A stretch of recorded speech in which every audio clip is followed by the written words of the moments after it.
Okay, moving along. Chapter 4. Chapter 4, we're going to start looking at the laws of motion. So now we're going to take all of this math that we've been learning in the first 3 chapters, where we use a lot of algebra.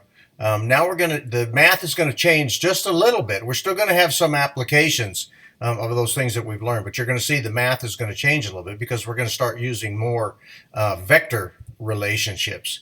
So we're going to look at first the laws of force, the concept of force, the first and second Newton laws, third Newton's law, and then some of the applications, and then determine how friction bears into these types of problems. So we're going to look at the concept of force as a vector. So what we've seen already is we've got vectors in magnitude and direction, where we're moving primarily along the x and the y-axis, horizontal and vertical. So force is always a vector quantity. It is not a scalar quantity. We're going to look at what happens to an object when acted on by a force will depend on the magnitude and direction of the force. So Newton's first law.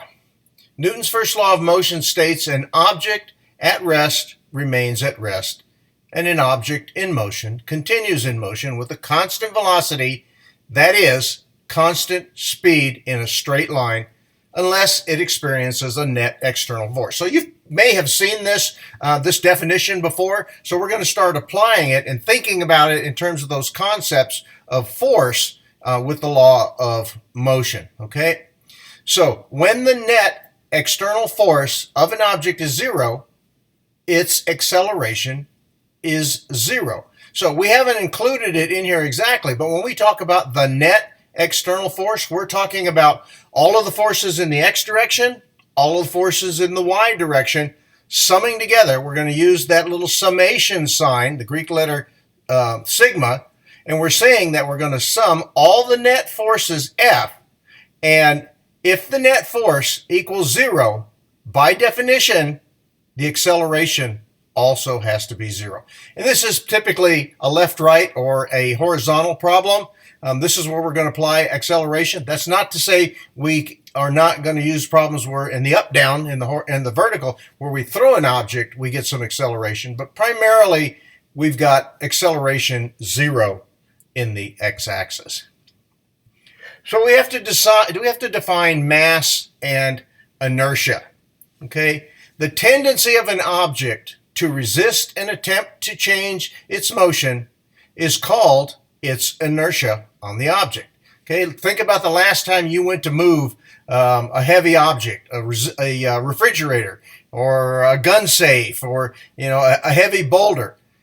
That object is exhibiting inertia because it is resisting you trying to put the object in motion.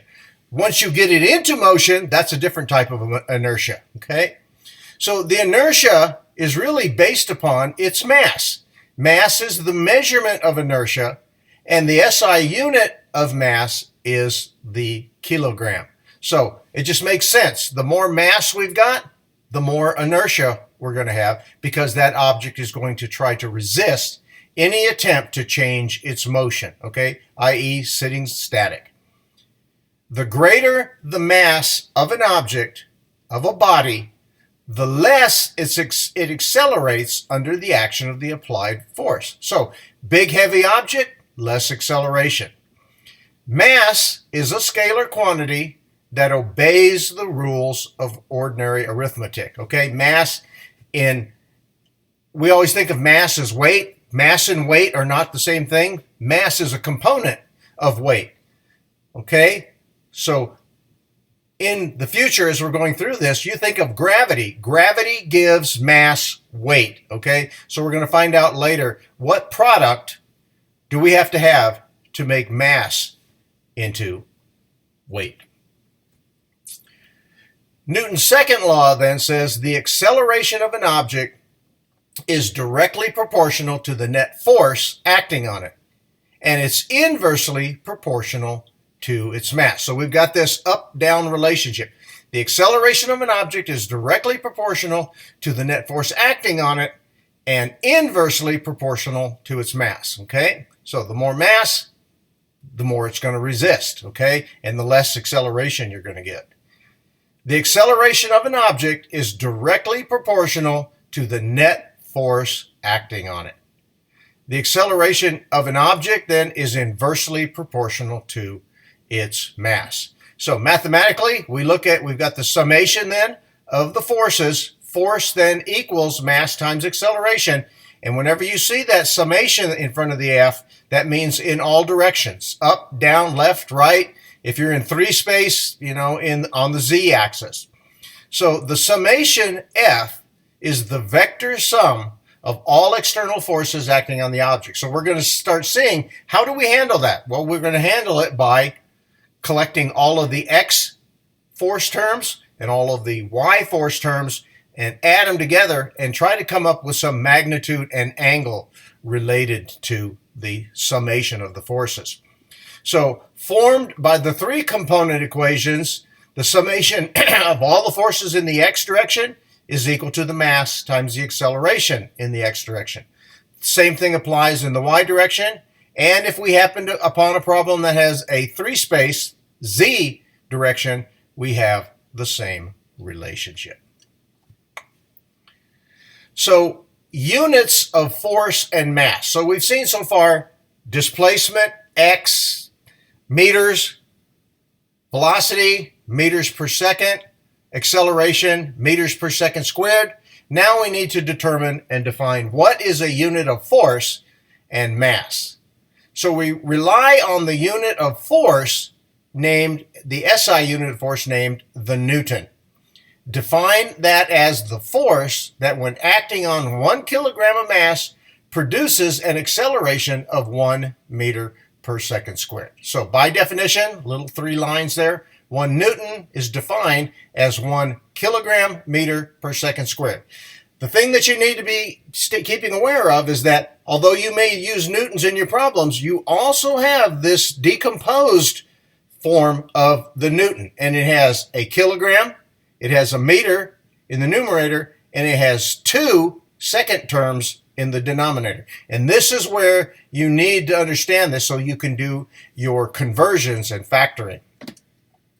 The unit of force in the CGS system, which is the centimeter gram second system, is called a dyne. Okay, so if you change out of meters and go to centimeters, you now have a unit of force called a dyne.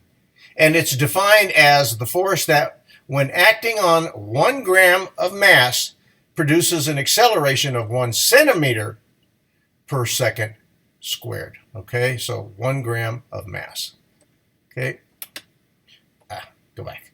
So 1 dyne then is 1 gram centimeter per second squared. And then occasionally you may run into a problem where you need to use the British unit. The British unit of the Newton is defined as 0.225 pounds. Okay, so weight and gravitational force. The gravitational force, F sub g, that's defining gravity, the force exerted by the Earth on an object. Its magnitude varies by location. Sea level, below sea level, top of Mount Everest. In each case, that gravitational force is going to change an amount. It may not be significant, but an amount. So you have to make sure that unless you are assuming a nominal value, you have to account for the gravitational force at the location. So weight then, as I said, is the magnitude of the gravitational force called weight of an object.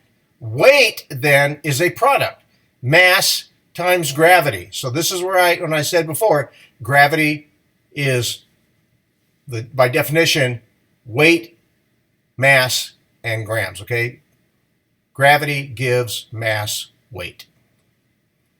Okay, so in looking at the relationship here, weight and gravitational force, force then is equal to mass times acceleration.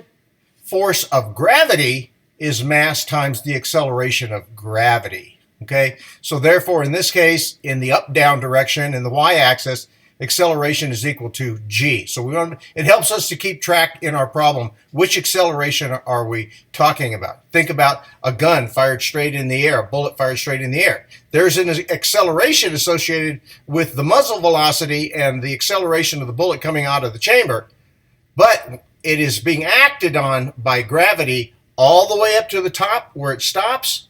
Now A disappears, and all we have is g, and it's acting all the way back down. So weight is equal to mass times gravity.